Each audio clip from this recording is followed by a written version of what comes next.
Hey everybody, welcome back. So in this section, we're gonna start with the first thing you would ever do if you were running a cold email campaign, an outreach campaign, or frankly, if you were involved in any type of sales at virtually any company. What we're gonna talk about is targeting. Now, before we go and find people that we wanna reach out to or sell to, we have to establish a defined idea of who exactly we want to target. Now, without doing this crucial first step, you run the risk of having three different things happen to you that can effectively sink your campaign. Number one, if you don't have a well-defined idea of who you want to target or who would be receptive to your message, well, you're simply not going to get the response that you want. A lot of people make a big whoop about benchmarks and sales outreach. You know, things like if you're an online software, the average open rate for cold email is between 7 and 9%. That's an example of a benchmark. Well, if you don't clearly define who you're going after, you can pretty much kiss that whole baseline metric goodbye completely.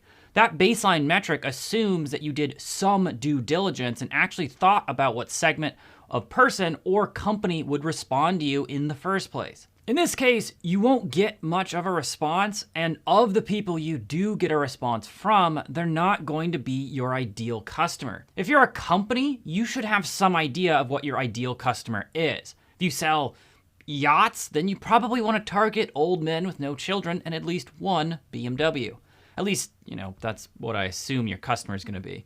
Certain segments of customers grow your business disproportionately compared to others. So if your email strategy is what we call spray and pray, then you're not gonna find these super customers, which in the end are really the ones that move your bottom line. Now, the second thing that might happen is a little less obvious. In cold email, failure begets failure. As in, most email providers know roughly at what rate promotional or direct emails should be opened.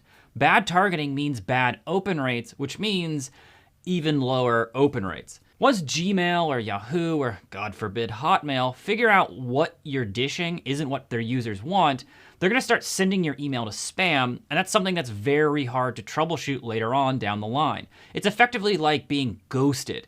Did my email go through? Who knows? There's really no way to tell. Now, the last thing you'll run the risk of doing is ruining your chance to improve. In order to learn from your process and to iterate on different strategies you think might work, you have to have some baseline level of performance.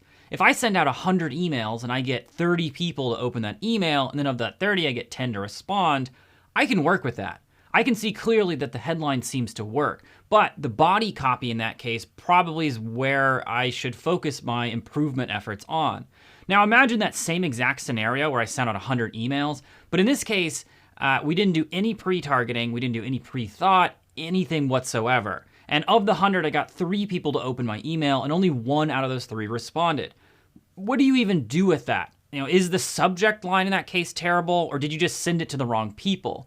What can we infer about the body copy? We have really nothing to work with, so it's effectively wasted effort. Iteration and constant improvement is how you get to the crazy high-performing campaigns that everyone dreams of. When I did the campaign for Evans Perks, and at the end of the course, if you check it out, we have a full case study for what I did, I had open rates that ranged anywhere from 70% all the way up to 85%. My response rates, I think the top was 45%, and that was from CEOs of decently sized companies.